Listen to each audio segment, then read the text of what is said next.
Welcome back to Port Temecula. We're your hosts, Rick DeLucio and Shannon Cole. After a month-long summer break, we're pouring something a little different. We're stepping outside Southern California wine country and heading north. Way north. Yep, this episode is all about Danish wine. That's right, Denmark makes wine. And we're diving into it thanks to a special delivery from Shannon's in-laws, Christian and Sarah, who brought us a lineup straight from the vineyards of Denmark. We'll talk about how wine can even grow in a country better known for pastries and long winters. From hybrids to the rise of cool climate winemaking, there's more going on in Denmark than you might expect. We had a lot of fun looking at this fascinating comparison to our local region, and hope you do too.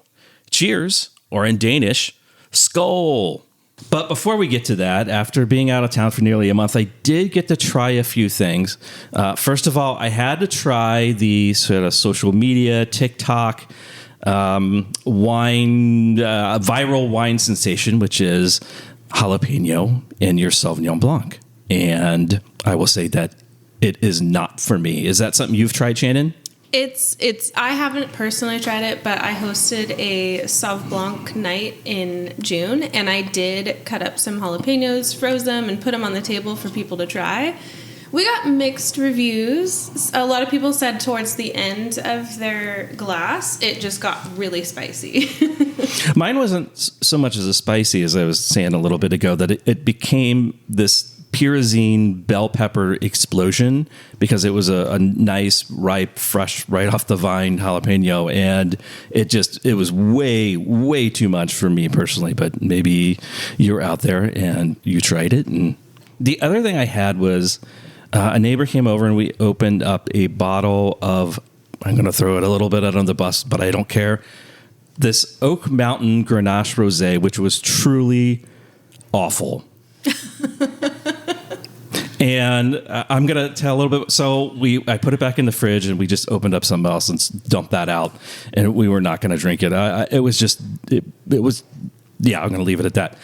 But the next day I decided to make a rosé spritzer out of it by mashing up some cherries, just so you know, your maraschino cherries, and then putting about half a cup or half a glass of the rosé in there, and I topped it off with some club soda, and it was way better. And I say that so, if you're at home and you get a wine, whether it be locally or not, and you just don't like it, just do some internet search, and I don't know, don't let it go to waste. How about you, Shannon? Make some sangria. Sangria is always an option for awful wine or cheap wine. Yeah. Or gifted wine. But not Danish wine. We're going to drink those today, damn it. We'll see. We might be getting the cherries out. Yeah, who knows? We'll see. We'll judge it. All of us are coming into today's tasting with an open mind. So we just got back from a little family trip to Oregon, and we had a few nights in Hood River, and something really interesting other than a lot of Pinot Noir and Chardonnay, I had pear wine. So in Hood River, they have this little thing called the Fruit Loop, where it's just a little road trip of orchards and little shops that you can go buy fresh fruit from. And one of them is called the Gorge White House, and they make cider and wine, and you can get a whole wine tasting flight. And they make pear wine, and it was delicious. I actually bought a bottle. It was so light and refreshing, and... Was it dry or was it a sweeter? It was dry. Dry. No, okay. It was dry. Yeah. It just reminded me a little bit of maybe a Pinot Grigio, but just with pear, like a little hint of pear. Well, you see so many fruit wines, and they're usually a little bit off dry or a little sweet. But I can imagine pear working as a dry wine compared to say like cherry. Yeah. Maybe cherry's better off a little off dry. Yeah. But yeah, it was delicious.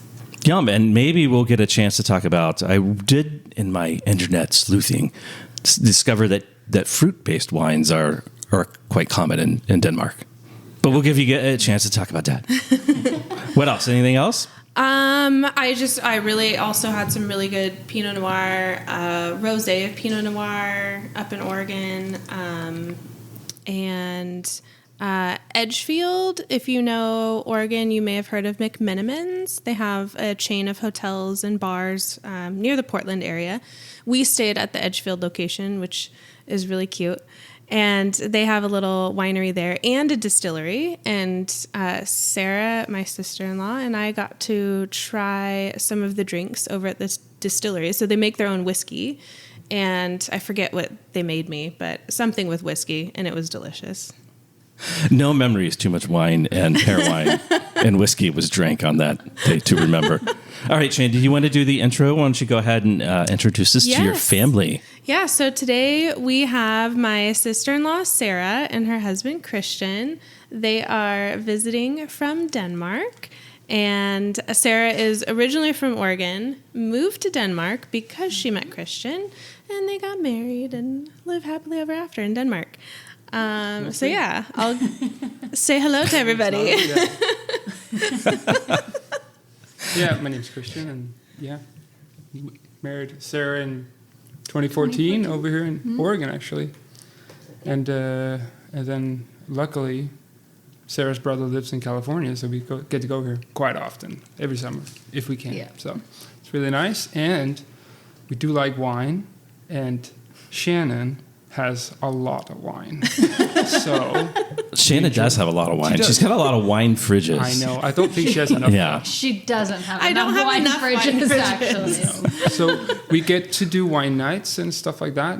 Don't usually do that at home, but it's really nice. Yeah. My family loves a lot of wine. They drink it a lot. They're not experts for sure, but they do think it's very cozy to drink. So do I. And as we were talking earlier, imported wine is by far the biggest seller in Denmark. Yeah, like Italian, French, and also like Argentinian wine and stuff. It's very, very popular, and Danish wine is not very. It's not a big market. It's very like local wineries. We have a little over 100 wineries, which is quite a lot for a small country, But I also think a lot of the Danish wine is sold primarily from those wineries or online from. You can buy online from those wineries, but it's not sold in stores. It doesn't seem as easily as accessible as, say, Italian wine, French wine, Spanish wine. No, when you go into a store, you will see the flags of the countries of where the wines are. You don't see a Danish flag, for sure. You have to go to the winery. Rare. I'm guessing a lot of that they're very small production. Yeah, so there just isn't a lot to go around. No, I mean, I think it was like somewhat 10 years ago, we actually found like a Groupon thing to a wine tasting up north of where we live. We live just north of Copenhagen. And then a little bit north of that, in something called Helsinge, there's a small winery. And we went there with my parents, and it was very small, but it was a great winery, actually. And I was surprised there were any wineries. Honestly, we talked about that we were surprised you could go to a winery in Denmark. And to be fair, we had a really nice time there. We thought the wine was amazing. That said, that was 10 years ago before we went to probably any other wineries ever. Sure. So if we went back, it could be a different experience. We've now gone to a lot of wineries. Well, I tried something there that I have never seen before I went there. We haven't seen it since. Maybe it didn't really take off, but it was kind of like it was a mix between a red and a rosé. It had a really nice color to it, and I loved it. Yeah. But I mean, the more fruity, like you said, the more fruity citrus wines are quite popular, or are the ones that are easiest to make in Denmark. So the lighter the wine, the easier it is to make. So they for sure do that more than the red wine. Yeah, for sure. I remember your dad as well telling some stories about how they would always drink cherry wine, or maybe someone in your mom's family. There's some stories about cherry wine, that there was always too much cherry wine. And I wonder if that had to do with the fact that they weren't producing regular wine, if you can call grape wine regular wine. Yeah. Yeah, most people do. Right, wine is wine. Although I was once at Wilson Creek, and an older lady came in and she goes, "You got any wine made from grapes here?" And I'm like, that's sure. Such a good question. All of it? Well, just it is Wilson Creek, so that's a little bit of who knows. They do have the almond champagne. Yeah, that sounds great, I've though. run that joke into the ground, I think, too many times. So tell us about the kind of climate of Denmark. Yeah, it's kind of... Because we're talking cold. Yeah, we are. It's before 2000, it was too cold to grow anything. And the EU also had a law that says you can't produce and sell wine in Denmark. So no wine coming out of there. So the law changed around 2000 when the EU expanded the area of where you can grow wine, especially up north. With that, and also, so when that happened, the Danes tried to do it. Like those small breweries would be a small winery, tried to make some, and they discovered that because of the climate had warmed up in the 90s and like longer summers, hotter summers, and also during the springtime, then it was actually possible to grow grapes that could be made into wine, and especially the white wines and rosés, and so the red is not. I can't imagine that's the most easy thing to grow up there, but yeah, I read that they first tried red wine. Yeah, and it shocking. Red wine sells generally more than white wine, and that's very much true here. Yeah, and it just didn't work out. So they switched over more white grapes, more hybrid grapes. Yeah. And then more sparkling production. Yeah. The funny thing is, like, Danes, we love red meat. It's like that's what we eat. Too much of it. I think we're the country in Europe that eats most red meat. And so you want a red wine with that. You're the expert. But that's that's our understanding, and then what we like to drink to when we eat red meat. So yeah, the red wine is definitely the most popular one, and probably also why Danes don't drink a lot of Danish wine. Can't imagine. That kind of makes sense. You want something rich to go with the richness and fat, and so that makes sense. When I told Rick that I had Danish wine for us to taste, he said that he heard from somebody that you're supposed to eat Danishes with Danish wine. And so it was a joke between my neighbor and I that we should, if we were going to do a podcast on Danish wine, we should have Danishes with the Danish wine. It's absolutely a thing. With a Dane. So yeah. It's absolutely a thing. So, we have Danishes here. We're going to try some Danish wine. But actually, when I told Christian we were doing this, I asked him, is this a thing in Denmark? And he actually had something interesting to say about Danishes that I didn't know. Well, it's because you call it Danish, right? So you would think that this is something that's originated in Denmark. But it's not. We don't call it Danishes. We call it wienerbrød because it's from Vienna. So we call it wienerbrød because it's from Vienna, and you call it Danish because, we just make shit up all the time in America. So no, but you have a good reason though. But if you don't want to like look into it real deep, then you can actually, if you looked into it real deep, like I looked this up, like because when I told Shannon, I was like, I told her, Danish is actually not called Danish where we're from, and then I told you the wienerbrød thing. And then I was like, I better look this up. I don't want to say something that's not true. But I did read, and this might be really boring, but like in 1850, there was like a strike in Denmark with bakers. And then they brought all these bakers in from Austria, from Vienna. And they brought this along. And then when the Danes immigrated to America in the start 1900 something, they brought this, their new taught skill, and then the Americans were like, wow, you're really good at this. And the Danes didn't say why they were good at it. And then they drank wine with but now the secret's out. The secret's out. Now you know. And if any Danish people are listening, now you know too. Do we want to talk about hybrids or any of the grapes before we go into like maybe pouring out some wine, or do you want to do that at the same time? I'll explain what PIWI, or it's actually, I'm pronouncing it wrong, PV. PV or hybrid, yeah. Yeah. What PV grapes are, it's spelled PIWI. It is an abbreviation because it's a German word that is ridiculously long. I will do my best to pronounce it. Go. All right. Pilswiderstandsfähig. But I don't know.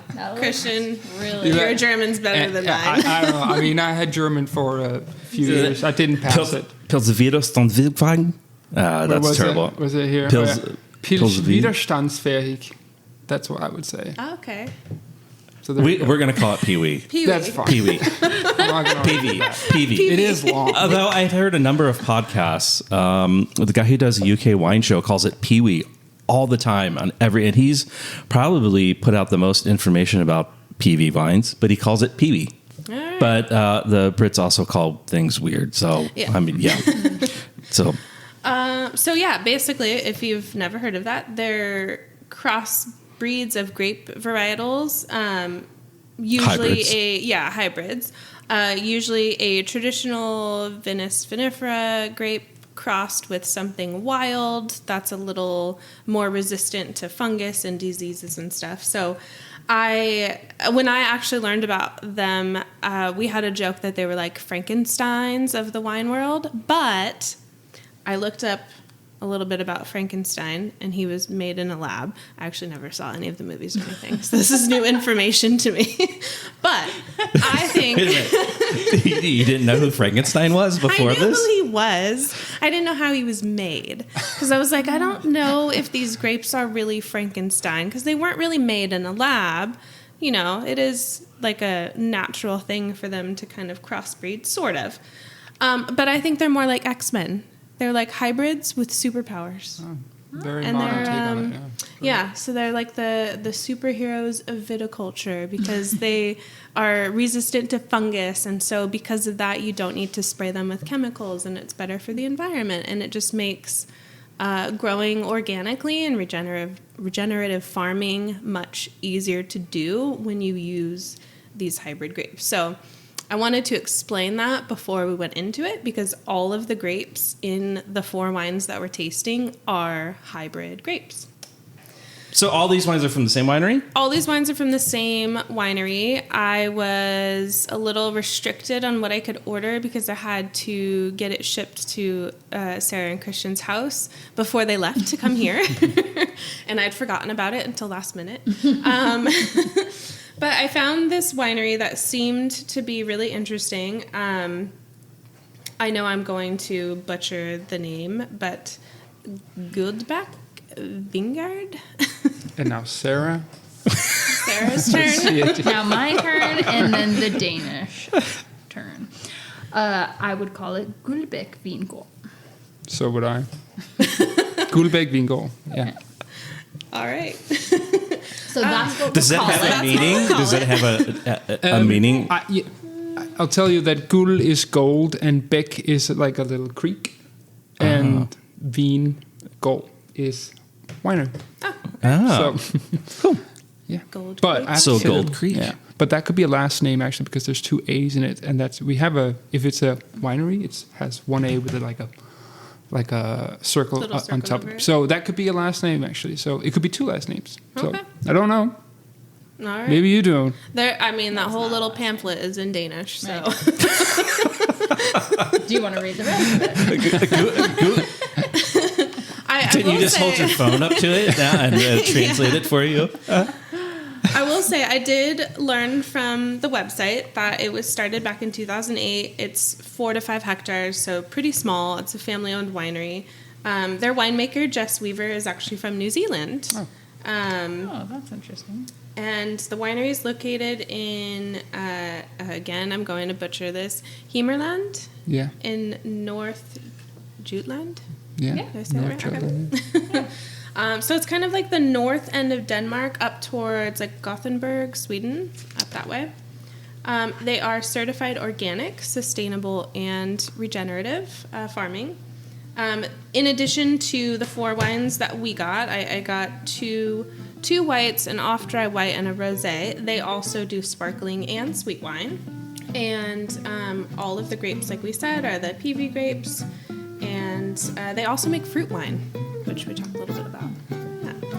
Okay, and what? Unless you learned anything from that. All right, we'll just take a break, pour some wine, and then we'll be right back to talk about the wines.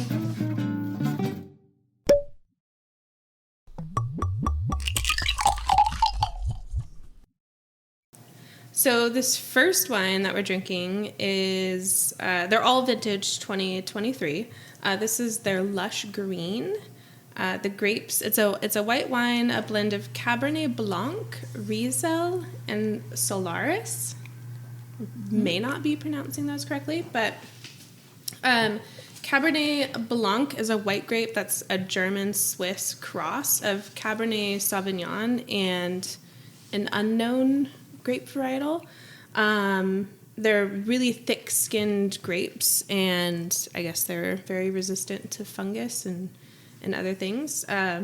Riesel is a cross between Riesling and another unknown grape, also Swiss. And then Solaris is a German grape that's a cross of Merzling, which itself is a cross of Riesling and Pinot Gris, and a grape called GM6493. Oh, I know that one. It's my favorite grape. And that is a cross itself of a Russian grape, Zara Severa, and an Alsace grape, Muscat Otanel. So, there's a lot of grapes in here. Let's see. So the winemaker said in her notes that this reminds her of a New Zealand Sauvignon Blanc. I think I would agree. It's very light, citrusy, clean, fresh. What do you guys think? I'd say that's dead bang. I think there is a little bit of flowery, like petals. You get the kind of dried petals or fresh petals. You get that kind of green, slightly like a little bit of green apple and a little bit of tropical like melon to it. And you do get a tinge of I wouldn't call it Pirazini green pepper, but it's a little like herbal essence to it. And it very much reminds me of a New Zealand Sauvignon Blanc without the screaming acidity at the end of it.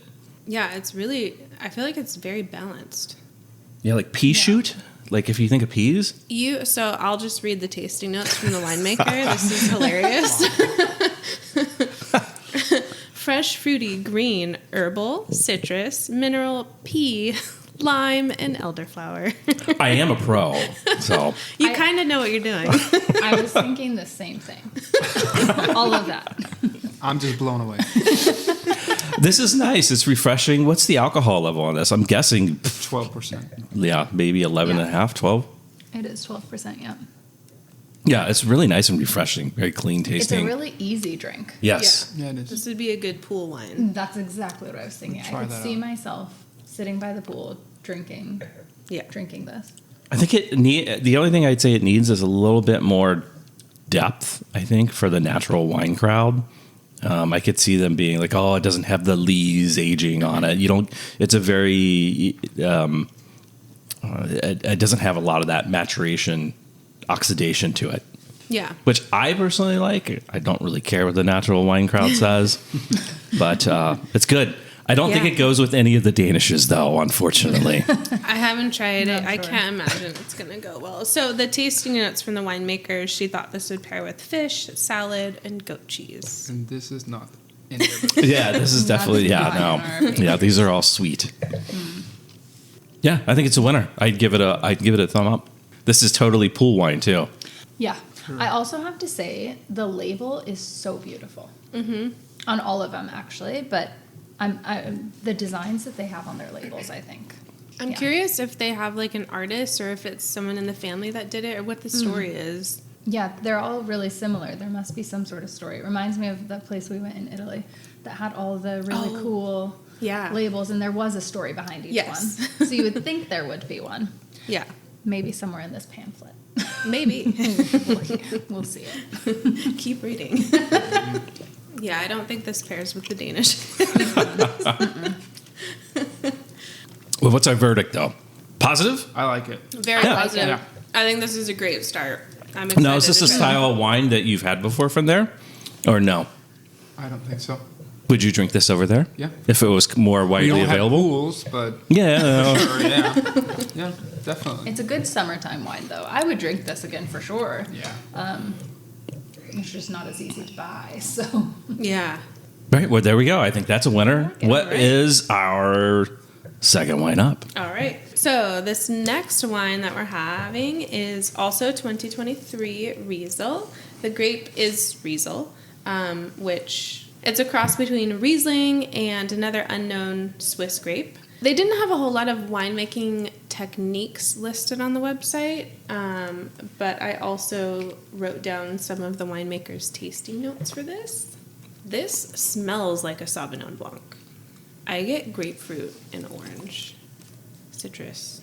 See, I get immediately, I would think, to me it smells like Riesling. Really?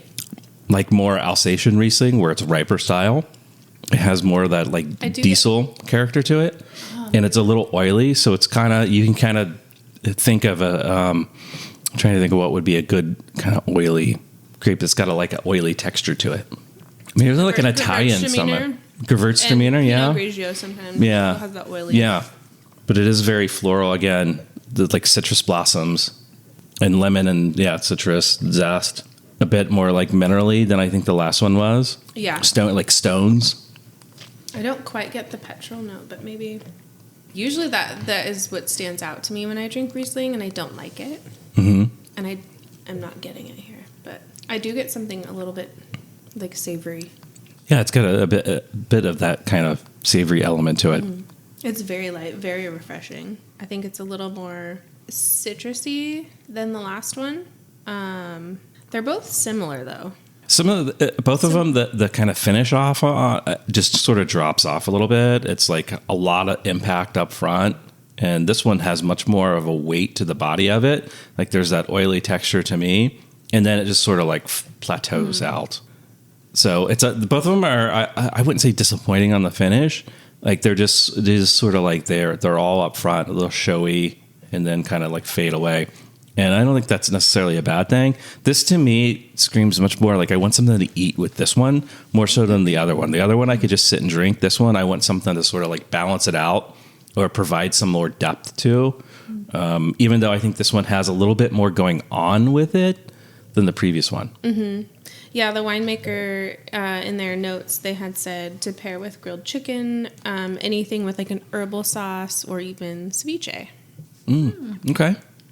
Yeah, I guess Albarino. It sort of has that Albarino kind of oiliness that Albarino can have, although Albarino is much more acidic than what this is. Oh, I am getting the petrol-y thing now. The citrus kind of went away. So do you think it's better in the beginning and then it fades away? Is that what you said? Or I think that stronger at the beginning. Yeah, so the flavors are really strong up front. When it goes into your mouth, it's really strong and impactful, and you think, "Oh wow, this is just gonna like explode in my mouth." Yeah. But then it just sort of like drops out. It's like going to see the Little Mermaid in Denmark. It's like, in Denmark, yeah. Yeah. Oh, it's so amazing. Let's go see the Little Mermaid. We've heard so much about it, and then you go see it, and it's the smallest thing in the world. And it's like over very quick. It's like, yeah. All right, let's go. So, you tell me, you saw it. A lot of anticipation. And kind of fizzles out. I was going to say, they both actually, I agree with that. They kind of fade out a little bit. You don't really, it is stronger in the front, in the beginning than it is at the end, which reminds me actually of speaking Danish, because of a lot of Danish words, they just kind of drop off. It's like you just don't finish talking. You just don't finish your word. It just drops out, and then they just move on. I guess that's how they do it in Denmark. With I also think and their words. This wine, we might want to just hold on and let it warm up a little bit. I think it might be a little bit different when it warms up. It does have a lot of character to it. And that isn't a knock on like the first wine at all. I thought the first wine was great. I would just go, we can just leave inside and let's go outside and drink that. Screw the podcast. Yeah, I thought these are both really good. And you said this was Riesling? What was the other grape? Riesel is a cross of Riesling and an unknown Swiss grape. Maybe the almond Danish seems the most likely. I'm going to try the lemon Danish. The lemon Danish. The lemon Danish is strong. It's very sweet lemony. Sweet. I would also like it on record that this is Americans' version of Danishes. which is Even not worse, how- this is a grocery store version of of Danish. America's version of Danishes, which come from Vienna. What does Denmark's version of a Danish look like? They're less sweet. They wouldn't look too unsimilar to this. It would be bigger typically. Then the custardy bit in the middle, which would typically not be lemon. It would typically be either kind of a custardy, creamy kind of thing, or a Raspberry there is jam. like a raspberry. But the center would be the same size, the little dollop there, but the actual pastry itself would be bigger, so the proportion would be different to how much sweet kind of jam you're getting with it. Big and fluffy. They did have larger Danish. I just decided to go with the smaller Yeah. sized ones for everybody to take one. Yeah, no, it is a good, Well, we do love sugar here in America. yeah. Everything is overly Who sweet doesn't? here. I mean, I certainly have a problem. That's true. I've never met a bigger sweet tooth than Christian, so.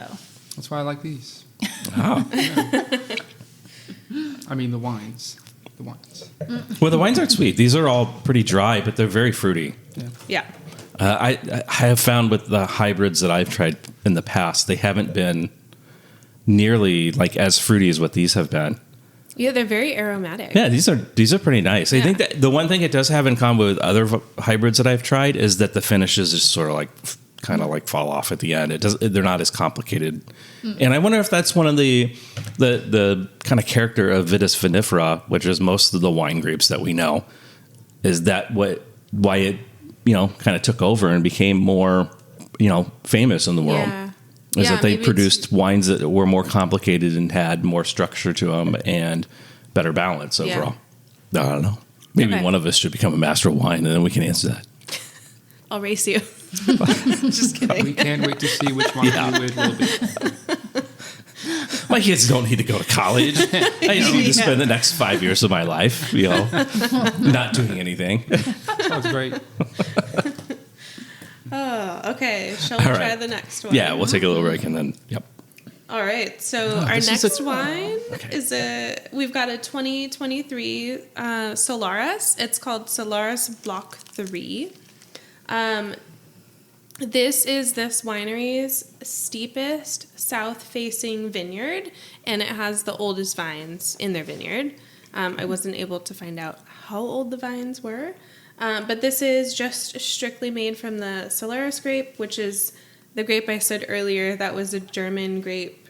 That's a cross of a couple of grapes that are crosses of a couple of more grapes, and it's actually, one thing I didn't mention before, it is classified as a Vitis vinifera grape, even though it's a hybrid.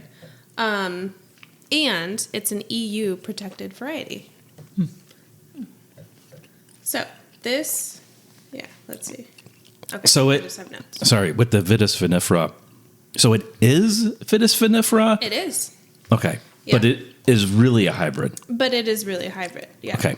It's a cross between Merzling, which is a cross of Riesling and Pinot Gris, and GM 6493. Oh, there it is again. It's a That's Marvel. very German. It's like a Marvel movie. Yeah. Or something like that. Yeah. Bringing the X-Men reference back. Yes. Perfect. This reminds me of the first wine. It has that kind of green herbal component to it, but it's got more depth and more body to it.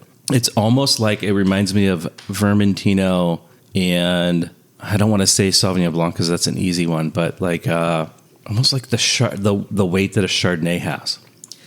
Yeah, I think you're dead on. I think going by the smell, I wasn't sure what to expect, but the texture and the mouthfeel and the complexity in my mouth is still watering, and I just took a sip like a while ago. It does have that Italian white wine varietal characteristic to it where it's got those like light citrusy notes, a little bit of green, and then there's like some undertones with texture, and it's just very complex. It's aromatic, but not as aromatic as the very first wine. Yeah, but and then I feel like it's more complex on the palate than the other two. Yeah, I agree. I think this is a more, I don't want to say serious or structured wine, but it tastes like a more serious wine. What notes are you getting on this one? The pear, the citrus, bit of tropical, like a green tropical. I think what I'm thinking of here, like a green melon or something. Like honeydew. Like honeydew. Yeah. A little bit of like almond as well, like green almond. Ooh, okay. On the palate more so. It has that like, it has an Italian vibe to it. It does. But without kind of lees. I don't think there's lees, like a lees contact or very much or any oak on this at all. I wish they had winemaking techniques on here because it'd be interesting to know what they did to it. But if I were blind tasting this, I would have thought this was from Italy. Well done, Denmark. Well done, Yeah, Denmark. well done. This Yeah, is this is pretty good. delicious. Quite a compliment. It does have like Pinot Grigio too, like Yeah. higher altitude, like Alto Adige Yeah. Pinot Grigio, which has more minerality and rocky. Pretty good. Yeah. All these three, I I will like say, it. have been pretty good whites so far, and they all have pretty close to the same color. They're like a light lemon green, I'd say. So the winemaker notes for this one: gooseberry, apple, pear, quince, mineral, ripe fruit, complex, balanced. Pairs with goat cheese, salad, seafood, and roasted pork, which I thought was an interesting. None of those are Danish either. No Danishes in that. No, Pork, No. but pork is very popular. anything meat. Anything pork. Salad, maybe not so much. No. Which one's your favorite so far between the three whites? Ooh, This one. This one? yeah, I think so. This could last a little I think this is the longer. I best think so, wine too. so far. It's probably I do the like the first best one, though. wine, but that first one, there's something about the ease of it to me that is just I think it depends on the situation. This is something I would probably drink with dinner or later in the evening, but earlier if it was more of a lunchtime thing or just sitting outside earlier in the day, Yeah. watching the kids play, it would be The first one. the first one. Yeah. Yeah. I agree with that. Yeah. I think Were these all about the same price point? Or were the Exactly the same they were price all the point. same. they were- yeah. okay. Same price. Yeah. Which how much did that come out to? Each bottle, I think, was 200 kroner. So total, it was 800 kroner, which is I will leave it at She that. didn't have a shock like 200. Oh my gosh. Did you math in my Where'd her head? husband go? No. Where'd he go? Yeah. He's off in another room. 800 kroner is a little more than $120 maybe. Yeah. Okay. For 3 of them. Yeah. And for 4 bottles. Oh, sorry, for 4. It's Yeah. 4 bottles. Okay, so that comes out about Again, 30. math. About Yeah. 30. 30. It was about $30 30-ish. a bottle. I would Okay. say. All right, here we go. What's our fourth wine, here? yes. We have. All right. We don't have a white wine. We have a. We have a rosé. Yeah. This is a 2023. It's called Gentle Pink. The grape is Cabernet Noir. No, I did not mispronounce that. It is not Cabernet. It is Cabernet Noir. Oh. And a little blend of Solaris. So Cabernet Noir is a hybrid of Cabernet Sauvignon and Reichensteiner. Hopefully I'm saying that right. Frankensteiner. Frankensteiner. Frankensteiner. It's a dark blue, almost black grape. It typically has notes of blackberry, plum, black pepper. As I was learning about it, it kind of reminded me a lot of Cabernet Sauvignon, which I guess makes sense. And so this wine, this rosé was one of the first wines they decided to create when the family, started their vineyard. They wanted to make a rosé out of this. So the color's beautiful. It's very like salmon as opposed to pink. Yeah, it's got a little bit of orange tinge to it. So it's really almost like electric, like orange, pink, red.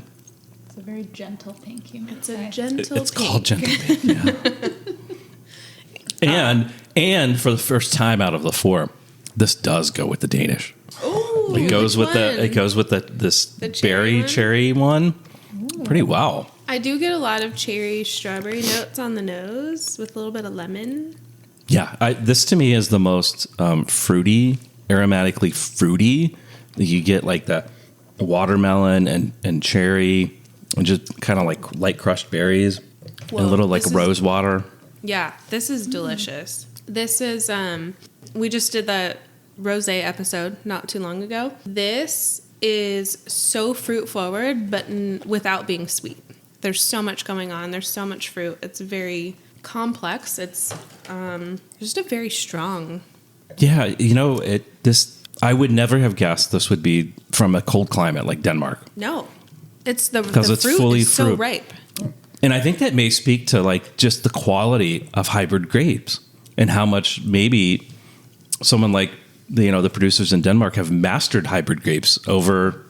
Like we might try that here and just fall straight on our faces. Not that we need to do hybrid grapes here in Southern California, but there were 2008. This was one of the first ones they planted and they've worked with. I wasn't able to find out if they actually planted all of the vines or if it was something they had bought that already had vines. But when the family brought in the winemaker, this was the first wine they conceptualized. Okay. Because I know they had the Solaris grape planted first, because that's their oldest vines, which they blended a little bit in this one. Yeah, I would imagine maybe to get some of that color and then some of the acidity on the back end. Yeah. Yeah, it's very balanced. So it's a blush. It's a blush. It is a blush. It's a blend. They said they would pair this with tapas, pasta, or chicken. I think this would be a really good charcuterie, like picnic wine. I think it would go with a lot of different things. I'm going to try it with the Danish. I think it would be a good option to go with the very first wine too. Like if you were just outside chilling, like after I leave, you probably go back outside, chill, drink both these. Save the other ones for later. I like a bite of that and then a drink of that. Okay, verdict. This pairs with the cherry Danish. We found a Danish to go with the Danish It wine. actually takes away quite a bit of the sweetness from the Danish, which I think is a good thing because it is a very sweet Danish. Actually, I think it's raspberry, not cherry. Oh, no. Oh, Either way. Really? yeah. It brought out a lot of the like fruit flavor from the jam on the Danish. Overall verdict, these wines are delicious. These are good wines. Really good wines. Very well made. Delicious. I would drink these always. These seem super ripe for, I don't know about the winemaking side or the viticultural side, if it's organic. I don't know if you said that, organic or sustainable. They're organic, sustainable, and regenerative farming. So this should be like right in the alley of the whole natural wine movement in California. Well, all over the world, but. Vino Carta, start importing these. Yeah, they're not going to listen. But They won't listen to our podcast. that'd be Denmark, great. send these to Vino Carta. You know what? We'll mention it and the show notes and see if that shows up. Tags them. We'll tag them. I will tag them. Do it. So, and then guys, well, they won't, if they've listened to it this far, you're at the very end. But this would fit right into that. I mean, they're not like these crazy, super complex wines. I think they're really straightforward and upfront, but also really well made. Yeah. And flavorful too, and balanced. Very balanced. I feel like all four of them are very well balanced. Yep. Next time you guys are in Denmark, we should go to the winery. We should. Oh, there you go. Yes, and I will tell them about the podcast. Yeah. And maybe I'll get them on the podcast. There you go. A follow up. That would be fun. So, do you try have a their other favorite? wines. Do you have a favorite? I think the of third, the fourth. I think the third one was my favorite. I don't know what was that called. Solaris? The Solaris, that was yeah, my favorite Block 3. for sure. That was I really think good. that the first one was my second favorite. This is my third favorite. The rosé. Yeah, Yeah. just for me. What about you, Sarah? I really like a rosé, but I also agree. I think the third one was really good, the Solaris one. Number one was also, keep coming back to that one. But I really liked the rosé. Yeah. Yeah. I think that one's definitely, the Riesel is my number 4, though. I don't know. Yeah. 2 and 3 are mixed. I mean, I should say that the rosé is my favorite since you can eat pastry with it. Honestly, it's very surprising. I'm gonna go with the Solaris as well, and then I think it's a tie between the first one and the rosé. I'm with you. You could hand me either of them, and I'd probably go out and float in the pool for Yep. 2 hours. Well, here you go. We have a That's pool right. is I got to go to Costco next, and then I'll float in the pool after that. And then the Riesel one, I don't know. I mean, it is I think it's a sound wine. I think the other ones just like better. Yeah, like I did not Like- like it. I would be Yeah. very happy if I ordered a glass of that. Yeah. But alongside the other three, I think it is not my favorite out of the four. Yeah. We all concurred that Yep. the Solaris was Solaris the winner. is the winner. Yep. So we got that. We got our Danish pairing out of the way. What else do we need to ask? And I heard you've been looking forward to this question. Sarah and Chris, what will you pair with In-N-Out? Oh. Ooh, that's a good question. It can be anything. These I was wines. going to say, does it have to be wine? No, absolutely not. With In-N-Out? Schnapps. Definitely not schnapps. I can't think of a food I would pair with schnapps. Is it common to pair a wine with a burger? Yeah, Yeah. yeah. I mean, I don't know if people. Well, actually, Kylie, who was on the Rosé show, actually does drink wine with In-N-Out on a regular basis. Well, not at Wow. In-N-Out. Huh? Do they sell wine at In-N-Out? No. They don't. They should though. Why not? You can I could imagine sneak it in, maybe. if I were going to drink any kind of alcohol with In-N-Out, I would imagine myself drinking a beer. Just because it's like kind of fatty, fast foody. That's kind of beer vibes to me. Wine is a little bit fancier. I'm sure I would very much enjoy it if, say, Shannon paired something for me and I could just drink it. But I think if I were going to pour myself, or, no, better answer, I would pair it with a cider. Because I would pair most things with a cider. I was waiting for you to say Yeah, that. I'm shocked it didn't come out first. I forgot it because I don't ever drink cider in Denmark. We don't have any good cider. But here in Oregon and California, there are some really good ciders. So that I could drink with In-N-Out. I am not prepared for this question. Honestly, never been to In-N-Out and like, I wonder if they didn't have soda here, but they had some kind of alcohol. But I guess it could be a soda. So what would you order it? Well, I would just say mostly when I eat a burger, I would drink a beer. But yeah, what a tricky question. Beer is a good answer. This is my answer, I think. What kind of beer? What do you like? An IPA. IPA. Yeah. That's very Southern California. You're in the right spot for IPA. This is where I got my IPA.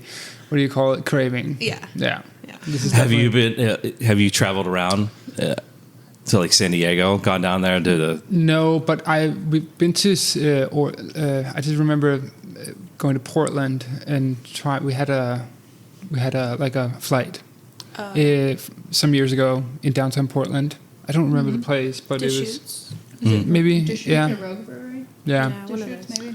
maybe? Yeah, I mean, definitely. And your brother, Shannon. No, sorry, cut that out. Your husband, Shannon. My brother. Your husband, Shannon. He likes IPAs, and this is where I tasted IPA for the first time. Yeah. Oh, Yeah, and then I went home. It's not a lot of IPAs, but then in the past 10 years, it's really taken off with IPAs in Denmark. It's been very popular. So easy to find at home. Yes, we like to drink it. Are they mostly imports or are they mostly domestic? No, they're actually A lot of mostly microbrew? domestic. It's very popular Oh. to do beer, to brew beer in Denmark. It's way easier than doing Than wine. wine. Yeah, so it's very popular.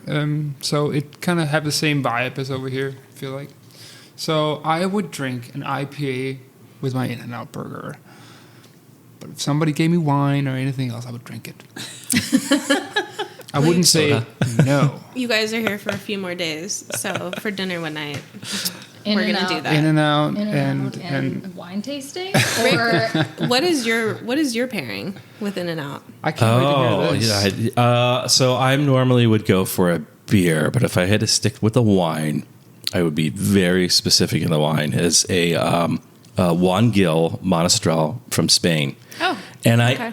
only say that because when I competed in Spanish wine tasting in New York last year, when I was in the finals, that was the wine that I chose and the wine pairing that I chose that I had to present to Jose Andres' brother and a bunch of other people that were judging me. Oh my god. So ever since then, I've been like, yeah. So for me, the In-N-Out would go with the Juan Gil Monastrell because that's what I had. Did you say what you wanted with In-N-Out? I don't think I've ever. Oh, you asked the question. I asked the thought question. about I don't think I've ever answered it. Do it. So at In-N-Out, I'm similar to, if you guys remember, we had HB on here. She gets the grilled cheese at In-N-Out, which I also do. I think I would do a rosé. I actually think this Danish rosé would go really good with the grilled cheese, with the In-N-Out sauce and the grilled onions, and I think it would be really I think good. so too. Yeah, that would probably be pretty good. Yeah. Well, we'll have to ship some more over. Yeah. You guys can just fly back, right? She'll pay you. Yeah. No problem. Fill up some luggage and Oh, yeah, easy. yeah. Clank, So clonk, easy. all the way. All right. Well, thank you both of you for sharing these wines. Shannon, thank you for buying the wines and then shipping them out here with your family. So Yeah, this was fun. Even though it's not Temecula, I think we can link it because we're drinking Danish wine in Temecula. Yeah. Who else is doing that? no one Probably else. nobody. Probably nobody. It might be a stretch of a reason, but we'll take it. We'll take it, damn it. And this will probably be the only U.S. podcast out there with talking about Danish wines. So that'll help us. It sounds like it's going to go viral. I do have a hope so. question. How do you say cheers in Danish? Oh, Skål. Skål. Yeah, skål. Skål. Skål, Which also means with the D. bowl, a bowl, like a bowl. A bowl? A bowl. Yeah. Skål. Has two meanings. The Like a bowl. Oh, okay. Like a serving bowl is a skål. Or just any kind of just a bowl. Yeah, Okay. bowl. Yeah. We love saying it. Bowl. All right. Well, then lead us out. All right.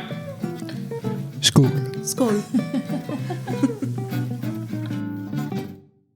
We hope you found our Danish-themed episode as educational, fun, and surprisingly tasty as we did. Unfortunately, getting your hands on Danish wine in the U.S. is tough. Exports are extremely limited, even globally. That said, the hybrid grapes thriving in Denmark are starting to gain traction in North America, including right here in California. With natural resistance to Pierce's disease, better drought and heat tolerance, and a strong fungal resistance, these varieties could play a bigger role in the future of sustainable winemaking. We're releasing a short pour episode soon that takes a closer look at North American hybrid grapes, names like Norton, Marquette, and Vidal Blanc you might have heard of, and others you haven't. And next week we head just south of Temecula to explore Ramona Valley.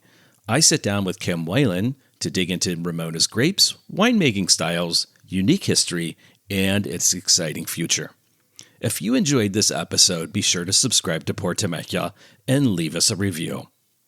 Follow us on social media for behind-the-scenes content and updates on upcoming guests. Until next time, keep exploring, keep sipping, and skål!